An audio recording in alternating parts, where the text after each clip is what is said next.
So, our reader is going to be Jessie Chaffee. Did I say that right? Where did she go? Chaffee. Jessie Chaffee. Received her MFA from the City College of New York, where she was awarded the Doris Lippman Prize in Creative Writing. Her fiction has appeared in Global City Review, Big Bridge, and Promethean.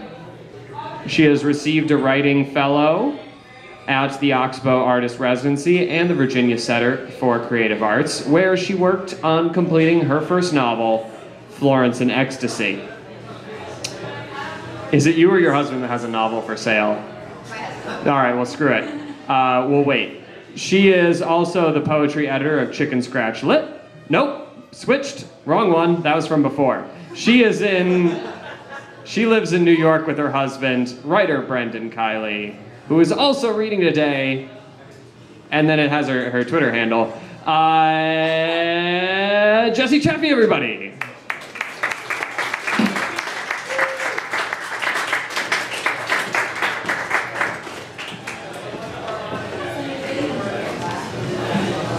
All right, hey everybody. Is that volume good?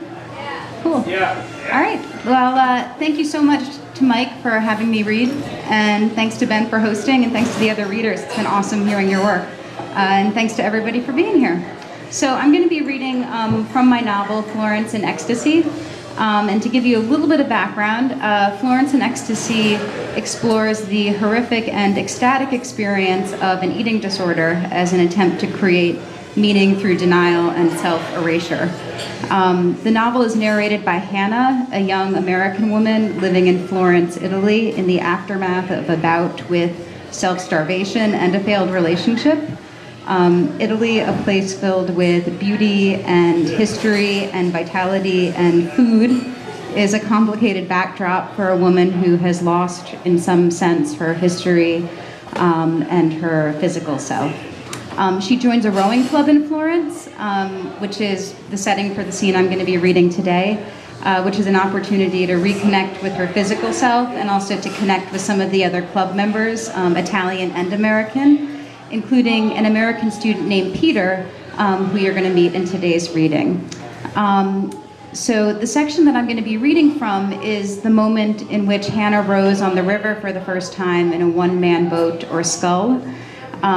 There's one flashback in this section, which I'll indicate just by pausing before it and right after it. There are flashbacks throughout the novel, which are Hannah's attempt to kind of understand herself, her past, the last year of her life, and also the voices of the past that haunt her throughout the novel. So with that, this is from Florence in Ecstasy. After a week, I begin to understand the rhythm of the club. As the day progresses, the club members grow younger. In the mornings, the older men gather in the weight room. They stroll from machine to machine and spend most of the time bantering, their voices echoing through the corridors. They see me, but say nothing. Later, they settle into tables outside under the trellised roof with newspapers and espresso to read and drink the rest of the day away. They wave and shout greetings to the working men who arrive in the early afternoons to train while the rest of Florence has its siesta. After school, the children arrive. I watch them flailing about in their little boats on the river, the water now golden with the late afternoon light. Stefano, the coach, calls instructions from a speedboat, his reassuring smiles interspersed with grimaces as the children teeter and totter, cutting too close to the rubbish-filled banks of the Arno. Now the old men reminisce and occasionally criticize from shore, shouting as each silhouetted child slides past them in a small wooden scull. Few people speak to me except for Stefano. Finding me several afternoons battling the rowing machine, he corrects me, adjusts my posture, and instructs me to put the effort into my legs instead of my arms. He is a good teacher, stern but caring. I've lost so much muscle in the past year, but I feel myself growing stronger already. And though I don't like to admit it, the movement itself is a relief. The expended energy counterbalances the ever-growing list, my intake, makes it more manageable. For the first few weeks, I stay indoors on the ergometers, the idea of being in a real boat on the Arno itself frightening. And it is only after a month, and much prodding from Stefano, that I find myself beside Correggio in the hallway looking up at the boats. They are overturned on shelves, spines raised, bodies stretched, stacked floor to ceiling in rows running from the largest 8-man boats to the small 1-man sculls at the far end where we stand. Correggio is older.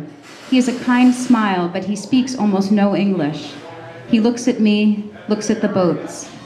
Each skull has a name stenciled on its side in white block letters, accompanied by a rippling red and white flag, the club's symbol. Allora, Correggio says. La prima volta? First time. Si. I try to sound confident. Allora, he sighs. He looks at me, looks at the boats, and then says decisively, Persephone. Si, Persephone. It is not the widest skull, but it still looks like a rowboat. Difficult to capsize, I think.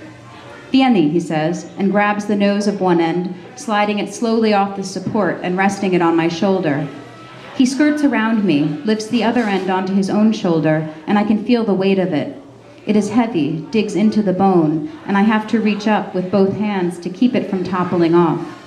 Andiamo, he instructs, and we walk the boat out into the sun, down the brick steps and onto the metal dock. It is a brilliant day. It does not feel like a Monday in September.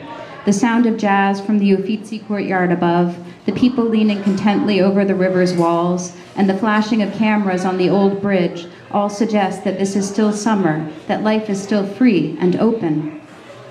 Allora. Correggio lifts the boat on his end. I mirror his movements, and we spin the body, lowering the spine down into the water. Then he grips the edge with one hand and offers me his other. I place one foot in. The boat shifts. The dock shakes. Then the other, and lower myself onto the wooden seat. Correggio places a hand on the dock and squeezes it. Aspetta, he says, indicating that I should hold on. He disappears back into the dark tunnel and then emerges with 2 oars on his shoulder. He slides them into the metal casings, then holds the scull steady as I take the handles. Don't let go, I think suddenly. But Correggio smiles, and with an a dopo, he pushes me off without a word of instruction. The momentum carries me away from the dock, and the boat shifts side to side. Correggio waves one last time before turning his back. I feel exposed, paralyzed, with nothing to anchor me here. I look over my shoulder at the Ponte Vecchio. I had not even thought about the fact that I would be facing away from the direction I would be moving. This, too, is terrifying. I will have to navigate without seeing where I'm going. The boat begins to spin of its own volition, and this startles me to action. I need to start moving, I think. I need to find a point behind me. I imagine myself from above then. This boat is a fish, I think, then change my mind. This boat is a bird with long wooden wings, or a person with arms outstretched and curved palms striped red and white reaching down into the water. I need to find a rhythm. Sliding forward, I dip each oar into the river behind me. I imagine those wooden arms are mine, those striped palms, my hand skimming just below the surface and pushing the water behind them. I dig too deep, though. One oar catches, and the boat pitches to the right as it surfaces with a splash. I breathe in, breathe out, realign the oars. I slide the seat forward and push the oars back until they are parallel with the boat, like a diver preparing to launch. I close my eyes and again dip each oar into the water, not too deep. Then I slowly push backward, tendons pulling, muscles shaking slightly, and watch the arms fold forward, taking with them a gulp of river. The ends emerge in unison this time, and I turn the handles so that they are parallel to the water's surface, their palms facing the sky as though in thanks. But the line of water behind me is jagged, not straight as it should be, and I realize I'm heading for one of the walls. I stop and use one oar to pull the boat back to center as I approach the Ponte Vecchio.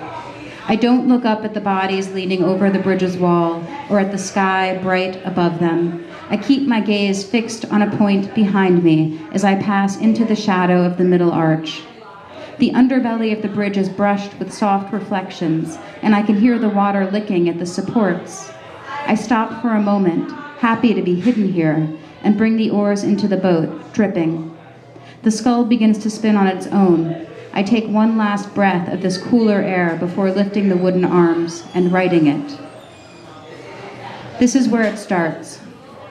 Months earlier, I was seated at the sculpture court at the Metropolitan Museum. There was a school group in the museum, and the students were scattered up and down the wide corridor, separated into little groups.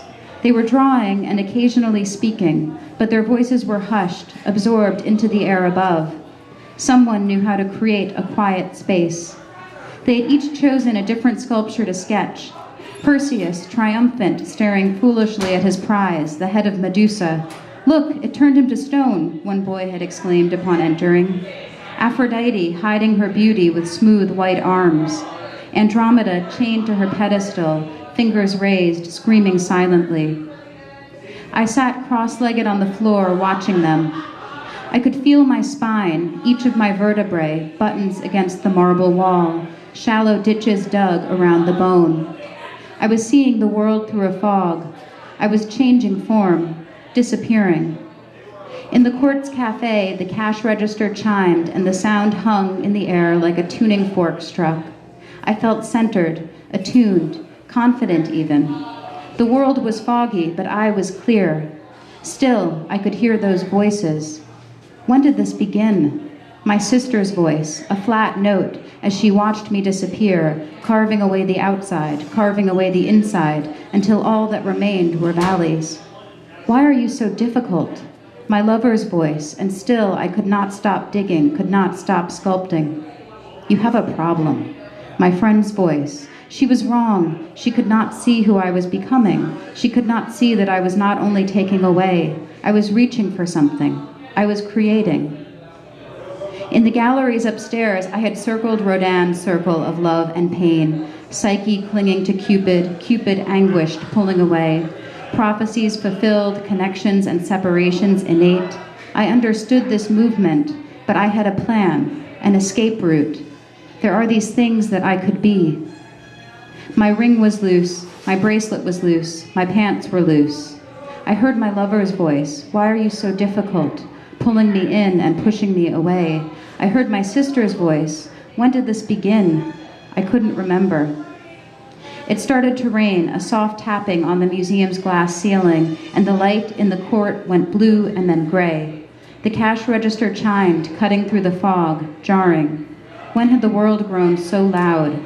It chimed again, sharp, and I stood up slowly. I was well sculpted, close to something. I don't know how much time passes before I see another figure on the river. I have made a single loop under 3 bridges and back to the club, and am approaching again the Ponte Vecchio when I see the flash of silver catching up to me. It is Peter. I stop rowing as he passes. "Ciao, Hannah," he says, not slowing his pace but smiling broadly as he glides by, leaving a clean line framed by a perfect series of rings in his wake. I look over my shoulder and watch as he and the boat become a single form again and pass under the next bridge. He is a bird. He and that silver skull, a bird. There are these things that I could be, I had thought months earlier in the gray light at the museum. There are these things that I could be. But what did I know then? In the months that were a haze, were a dream, the world came into and out of focus, the contrast sharper than the movement from the dark, cool hum under the second bridge to the sunlight on the other side. In those months, a voice had arrived and kept returning with that same phrase, "If only you were, if only you were." It did not arrive as I had expected. Its grip was soft at first, and I welcomed it. It clung to me, that voice. It wrapped itself around me, held me, and I welcomed it. In reaching for one thing, I had found something else entirely. "This is mine," I said. I gave it words. I gave it language. I knew what that voice was saying with its grip. "If only you were." I heard it. I embraced it, and I replied. Digging ditches around the bone, I replied, "If only I were." But now, pulling along these wooden arms, I know that there are things that I will never be. Never the bird that is Peter in that boat. Never the casual confidence of the Italian women. Never my sister's ordered life. The thought catches and catches and catches. It comforts me, terrifies me, breaks my heart. If only you were, you will never be. Pitching one way, then the other. If only you were, you will never be. There must be a balance, I think, between the things that I could be and the things that I would never be. There must be a time when the spine of this boat would hold the body steady along a straight course. There must be words for that moment. Thank you.